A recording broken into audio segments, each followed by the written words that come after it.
Seorang suami tega menganiaya istri serta anaknya yang masih berusia 1 tahun. Seorang ayah sebut saja KI, warga Sukabumi, Kota Bandar Lampung, tengah menganiaya istri serta anaknya yang masih berusia 1 tahun. Menurut keterangan korban, AA, kejadian tersebut bermula saat korban berada di rumah kontrakannya yang berada di Desa Kaliasin, Kecamatan Tanjung Bintang 31 Desember 2024. Pada saat itu, sekitar pukul 14.00 WIB, datanglah suami korban datang meminta supaya anaknya diberikan kepadanya. Akan tetapi korban tidak bersedia memberikan anaknya kepada sang suami, dikarenakan mereka sudah pisah ranjang selama 2 bulan lebih. Mendengar hal tersebut, suami korban dengan penuh emosi dan amarah meninggalkan kontrakan korban. Sekitar 3 menit, tiba-tiba suami korban datang membawa paman korban dan ingin mengambil anaknya lagi. Merasa apa yang diinginkan paman dan keponakan ini tidak membuahkan hasil, akhirnya 3 menit kemudian muncul kembali ibu serta bapak mertua korban. Keempat orang tersebut dengan penuh emosi kembali meminta agar korban menyerahkan anak mereka. Merasa apa yang dipinta keempat orang tersebut tidak membuahkan hasil, dengan secara paksa ibu serta bapak dari mertua korban datang mendekat dan menarik paksa tangan anak korban, hingga mengakibatkan tangan dari balita tersebut mengalami keseleo. Tak sampai di situ saja, suami korban pun mendekat dan mencekik leher korban, hingga korban susah untuk bernafas. Tak hanya mencekik, suami korban pun menampar mulut korban hingga mengakibatkan bibir korban pecah dan berdarah. Dari kejadian tersebut, korban akhirnya melaporkan suami serta mertuanya berikut paman daripada pelaku ke Polsek Tanjung Bintang, serta melaporkan hal tersebut kepada Warkonas PPA Indonesia dan melakukan visum di Puskesmas Rawat Inap Tanjung Bintang. Awalnya suami saya datang sendiri untuk mengambil anak saya, tapi saya nggak kasih. Nah, setelah itu dia pergi. Dapat 2 menit kemudian dia datang lagi bersama omnya, mau ngambil secara paksa, tapi saya tahan. Nggak dikasih ya Bu ya? Enggak. Terus setelah itu? Setelah 3 menit kemudian orang tuanya juga datang. Nyusul ya? Iya, menyusul ke sini.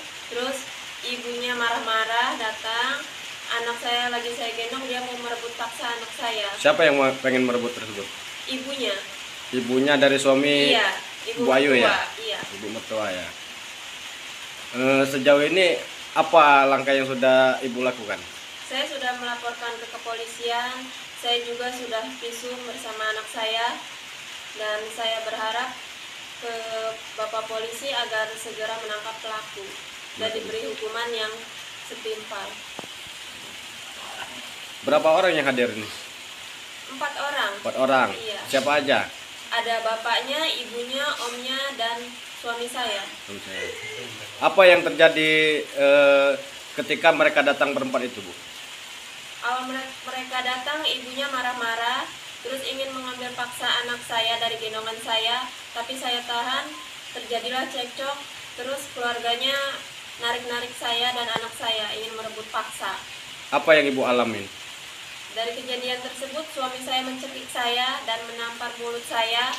Dan atas kejadian tersebut, kedua tangan anak saya mengalami keseleo dan bekas cakaran. Sementara itu, Gufron Wakornas ketika dimintai keterangan oleh pihak media Sabtu 11 Januari 2025 mengatakan pihaknya akan mengawal penuh permasalahan tersebut sampai korban mendapatkan keadilan serta perlindungan dari pihak aparat penegak hukum. Pak, izin memperkenalkan diri, nama saya Gufron. Saya Wakil Koordinator Nasional Tim Reaksi Cepat Perlindungan Perempuan dan Anak Indonesia. Terkait dengan informasi yang masuk kepada kami, adanya dugaan kekerasan terhadap anak ya, dan juga kepada seorang perempuan yang diduga dilakukan oleh suami. Dalam hal ini patut kita duga bahwa peristiwa ini diduga melanggar Undang-Undang PKDRT, Perlindungan Kekerasan dalam Rumah Tangga, dan Undang-Undang Perlindungan Anak. Jadi kami menghimbau kepada pihak aparat penegak hukum untuk selalu mengedepankan kepentingan terbaik bagi perempuan dan anak dalam penanganan perkara, termasuk perkara ini ya. Dan kami juga mendesak pihak kepolisian untuk segera bertindak, segera mengamankan terlapor, dalam hal ini suami ya, karena sudah melakukan kekerasan fisik yang di dalam Undang-Undang Perlindungan Kekerasan dalam Rumah Tangga itu diancam pidana maksimal 5 tahun penjara. Dan di dalam Undang-Undang Perlindungan Anak, ancaman pidananya minimal 5 tahun. Tim JKN TV melaporkan.